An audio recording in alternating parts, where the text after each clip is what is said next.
Assalamualaikum warahmatullahi wabarakatuh.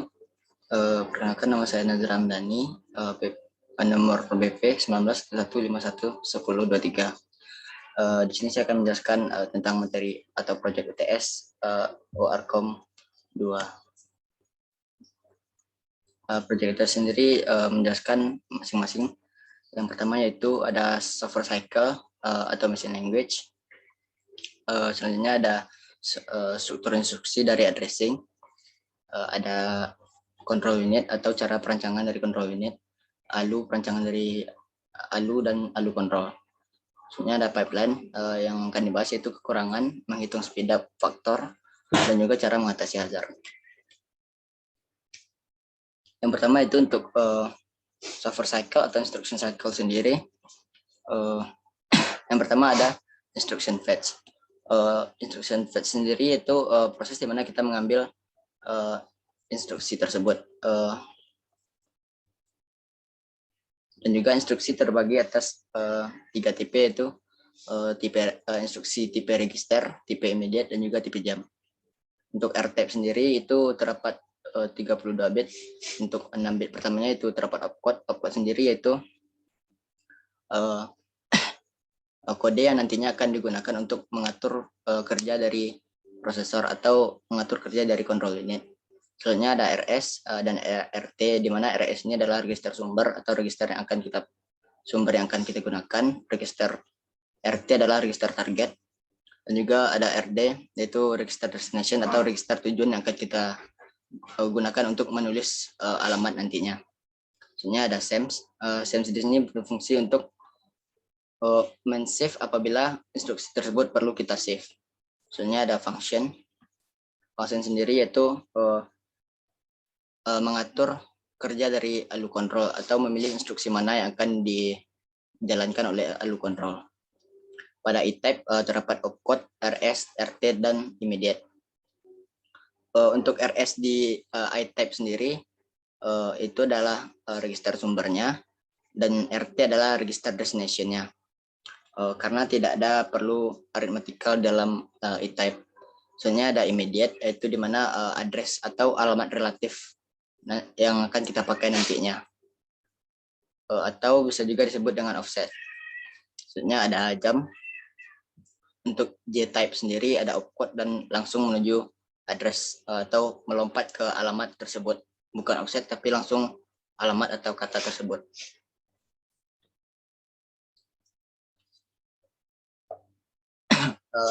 Mungkin itu gambaran sedikit dari instruction pada mikroprosesor.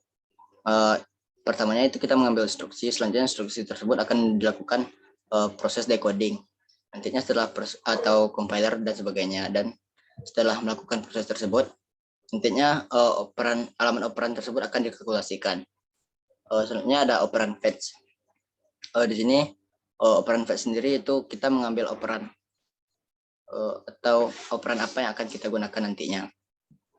Peran tersebut bisa sebagai misalnya seperti add, sub, move, dan sebagainya. Tergantung dari kode yang akan kita gunakan nantinya. Jika itu operannya itu ganda atau multiple, maka dilakukan lagi operan address calculation dan kembali ke operan fetch. Selanjutnya setelah itu akan dilakukan data operation atau pemrosesan data. Biasanya pemrosesan data ini akan dilakukan di ALU. Misalnya seperti kita melakukan add, maka ALU akan melakukan proses penjumlahan.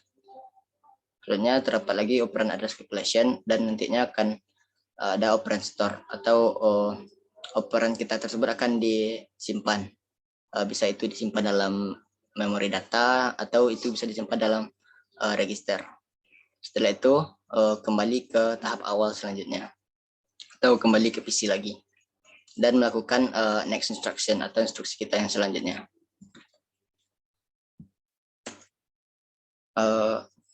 Yang masuk ke pembahasan selanjutnya itu pembahasan tentang addressing. Di sini saya mengambil teknik pengelamatannya, itu yang pertama immediate addressing, ada register addressing, direct addressing, indirect, register indirect, displacement, dan juga stack addressing. Untuk immediate sendiri nilai dari data yang akan kita proses tadi akan disimpan langsung ke dalam memori dengan mengikuti kode operan. Kelebihan dari immediate addressing sendiri tidak adanya referensi memori selain dari instruksi yang diperlukan untuk memperoleh operan. Jadi operan tersebut akan langsung kita lakukan karena tidak perlu referensi lainnya. Sehingga hal tersebut menghemat instruksi secara keseluruhan.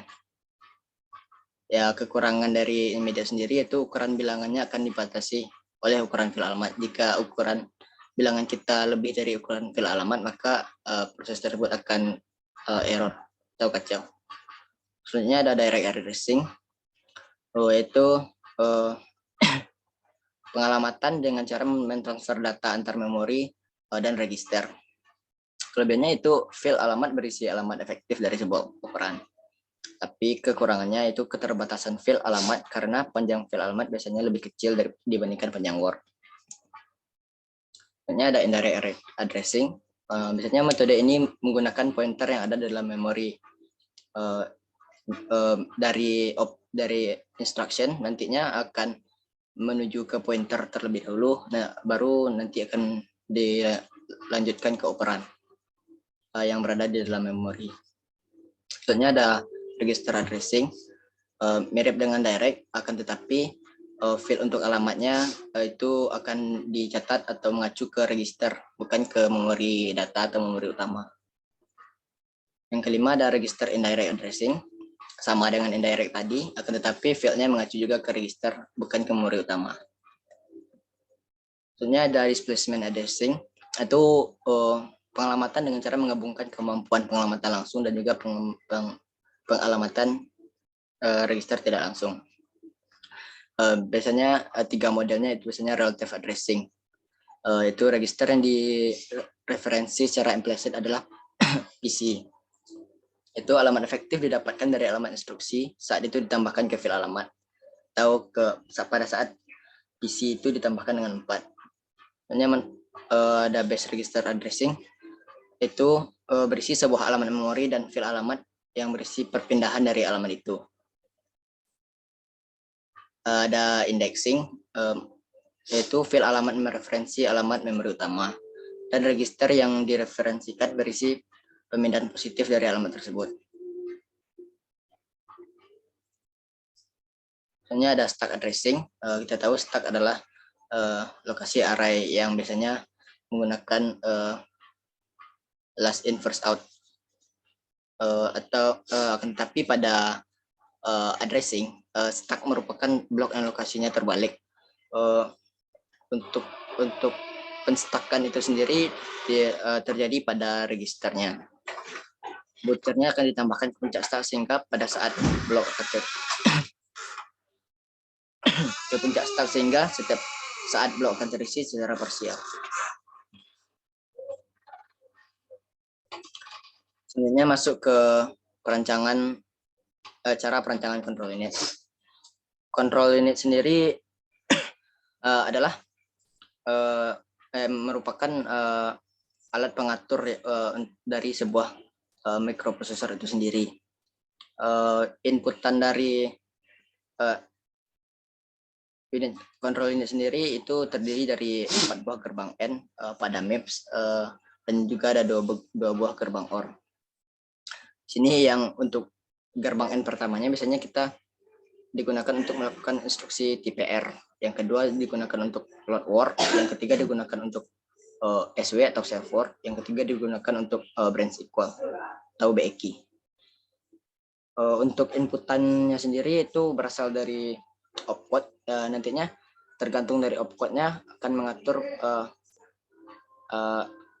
apa yang akan kita lakukan pada control unit tersebut. Misalnya jika operan kita menentukan itu nanti akan ada add, maka akan dijelaskan dengan TPR.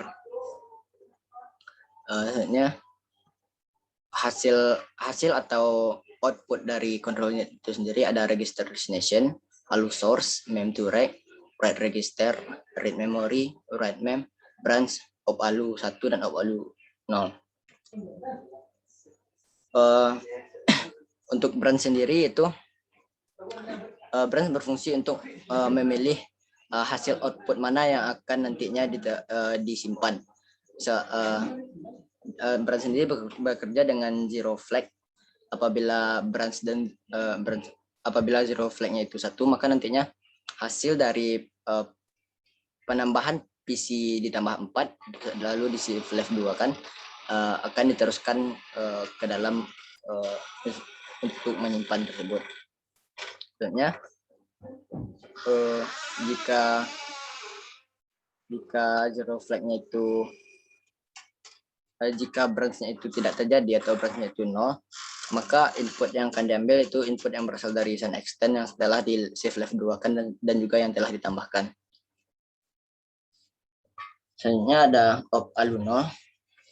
Op aluno ini tadi yaitu yang mengatur apakah kita mengambil dari sign extend, kita meneruskan hasil output dari sign extend yang telah di shift left 2 kan dan juga ditambahkan tadi, atau kita mengambil inputan dari PCT tambah 4 dan di shift left 2 kan tadi. Selanjutnya ada read memory. Read memory ini berfungsi untuk mengaktifkan memori sehingga nantinya memori data akan dapat kita tulis atau ditulisi. Selanjutnya ada mem to reg atau memory to register. Itu berfungsi untuk mendirikan MUX. Di sini fungsinya yaitu memilih apakah kita akan menyimpan data dari memori ke register atau tidak. Selanjutnya ada write mem atau write memory. Itu berfungsi untuk mengaktifkan memori data yang nantinya akan memori data tersebut dapat kita tulis atau kita isi. Selanjutnya ada ALU source. Untuk ALU source sendiri itu berfungsi untuk mengatur apakah kita memilih data itu berasal dari register atau berasal dari penjumlahan yang telah dilakukan oleh ALU. Selanjutnya ada write register.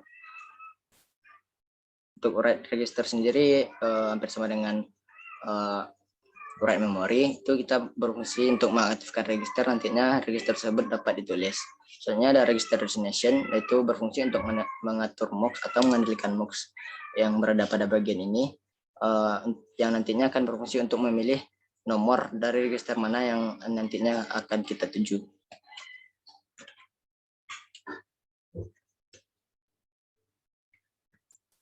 Selanjutnya ada ALU. ALU sendiri itu adalah salah satu bagian dalam sebuah mikroprosesor yang berfungsi untuk melakukan operasi hitungan aritmatika ataupun operasi logika. Untuk operasi aritmatika sendiri biasanya seperti add, sub, dan lain sebagainya. Sedangkan untuk operasi logika sendiri seperti move, load word, save word, dan sebagainya. Dan semua itu berdasarkan juga dengan instruksi program. Untuk ALU sendiri itu perancangannya terdapat 2 buah gerbang N, 1 buah gerbang OR, 2 buah gerbang OR dan 1 buah gerbang SOR. Nantinya akan untuk 4 bit inputan ini tergantung daripada function field-nya. Misalnya function field-nya itu N, nantinya akan terisi sesuai dengan tabel yang telah ditentukan biasanya. 4 buah bit ini akan berisi dengan perintah add.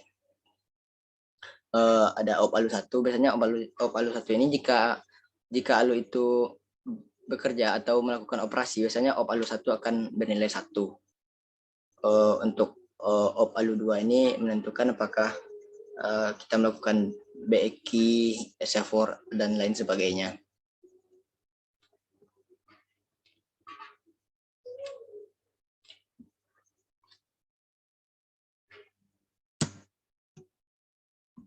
Mungkin contohnya seperti ini.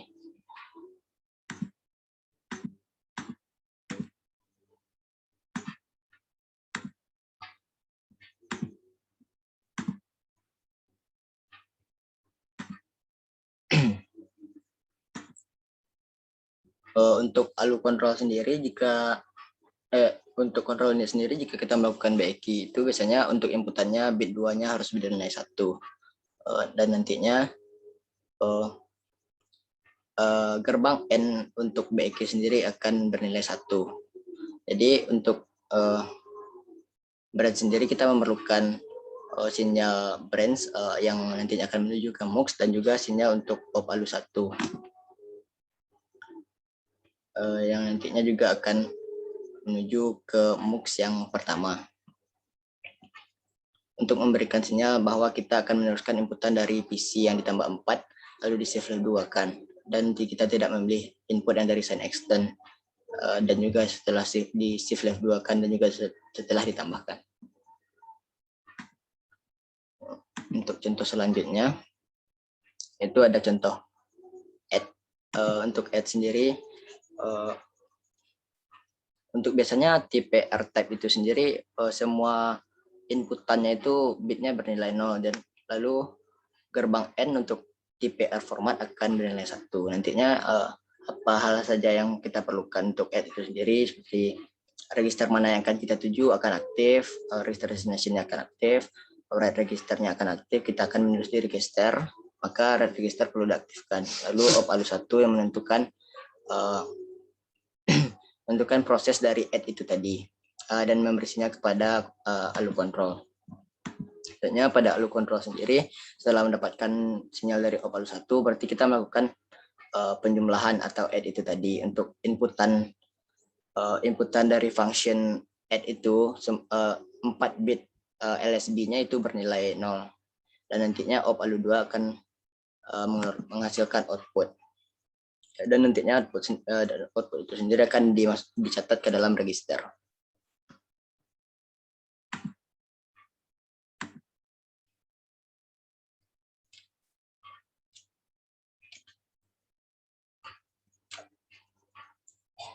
Selanjutnya ada itu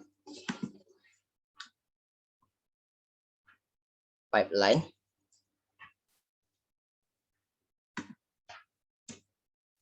Untuk pipeline sendiri adalah suatu cara yang digunakan untuk melakukan sejumlah kerja secara bersamaan, tapi dalam tahap berbeda yang dialirkan secara kontinu pada unit pemrosesan.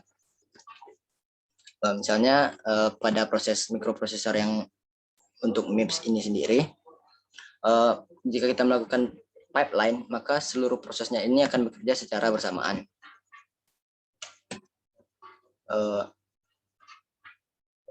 Jadi untuk misalnya kita melakukan sebuah instruksi, maka sebuah instruksi tersebut akan diproses terlebih dahulu yang nantinya kembali lagi ke PC, maka setelah itu baru kita dapat melakukan instruksi berikutnya, dan semua cara kerja yang dibagi oleh instruction memory tersebut dilakukan secara bersamaan.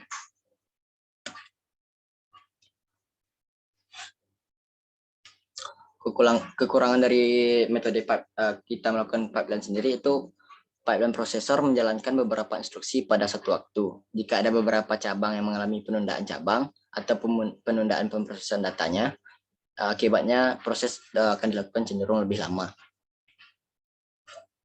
Untuk instruksi latensinya di non-pipeline, prosesor sedikit lebih rendah daripada dalam pipeline setara. Hal ini disebabkan oleh fakta bahwa instruksi ekstra harus ditambahkan ke jalur data dari prosesor pipeline. Selanjutnya yang ketiga itu kinerja prosesor di pipeline. Jauh lebih sulit untuk meramalkan dan dapat bervariasi lebih luas di antara program yang berbeda. Yang keempat ada karena beberapa instruksi diproses secara bersamaan, ada kemungkinan instruksi tersebut sama-sama memerlukan resource yang sama. Misalnya jika kita melakukan add, maka kita perlu mendapatkan resource dari control ini terlebih dahulu atau op ALU 1-nya, sehingga diperlukan adanya pengaturan yang tepat agar proses tetap berjalan dengan lancar. Yang kelima itu sedangkan ketergantungan terhadap data bisa muncul, misalnya instruksi yang berurutan memerlukan data dari instruksi sebelumnya. Itu kekurangan sangat terlihat pada pipeline. Untuk kasus jam sendiri juga perlu diperhatikan, karena ketika sebuah instruksi diminta untuk jam ke suatu address memori tertentu, akan terjadi perubahan dari PC program counternya. Sedangkan instruksi yang sedang berada dalam salah satu tahap proses yang berikutnya mungkin tidak akan mengharapkan terjadinya perubahan dari PC tersebut atau program counter tersebut. Soalnya itu ada menghitung speed up pada pipeline, speed up faktor pada pipeline. Speed up pada pipeline sendiri adalah waktu yang digunakan dalam mode non pipeline dibagi dengan waktu yang digunakan dalam mode pipeline. Atau bisa dituliskan seperti yang di bawah ini, waktu mode non pipeline dibagi dengan waktu mode pipeline. Atau rumusnya itu N dikali M dikali T per dalam kurung N tambah M kurang 1 dikali T, sama dengan atau lebih singkatnya N dikali M per N tambah M kurang 1. Untuk N sendiri itu jumlah input dari instruksi kita tadi atau task kita tadi. Yang untuk M-nya itu jumlah stadium pada pipeline-nya. Selanjutnya, cara mengatasi hazard pada pipeline. Hazard pada pipeline sendiri itu ada 3, yaitu struktural hazard, data hazard, dan juga control hazard. Struktural hazard sendiri terjadi karena adanya konflik dalam penundaan resource oleh masing-masing instruksi yang sedang berada dalam pipeline. Seperti yang dijelaskan pada kekurangannya tadi, kondisi umum yang menyebabkan struktural hazard ini sendiri ialah karena adanya fungsional unit yang belum siap untuk digunakan. Sebenarnya seperti jika kita melakukan proses add tadi, maka kita untuk alunya itu bekerja, maka kita akan menunggu sinyal dari op alu 1 dari control unit sendiri. Itu cara mengatasi struktural hazard sendiri adalah dengan melakukan stall terhadap pipeline selama 1 clock atau lebih sesuai dengan prediksi control logic. Sebenarnya itu ada data hazard. Data hazard itu disebabkan oleh terjadinya perbedaan urutan eksekusi instruksi baca dan tulis dibanding sebelum instruksi tersebut belum dipecah secara paralel. Cara mengatasinya yaitu dengan lakukan stall terhadap instruksi yang membutuhkan value atau membutuhkan nilai. Yang ketiga ada control hazard, yaitu terjadi karena adanya instruksi yang dieksekusi sebelum seluruh branch pada jalur eksekusi selesai dievaluasi. Control hazard sendiri dapat menyebabkan terjadinya perubahan pada PC tersebut, seperti yang dijelaskan pada kekurangan tadi.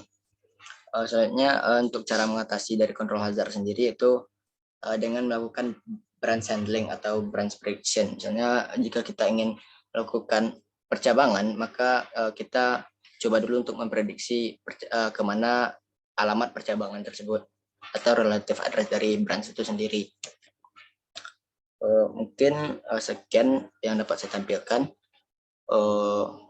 Jika ada salah saya mohon maaf. Saya tutup dengan Assalamualaikum warahmatullahi wabarakatuh.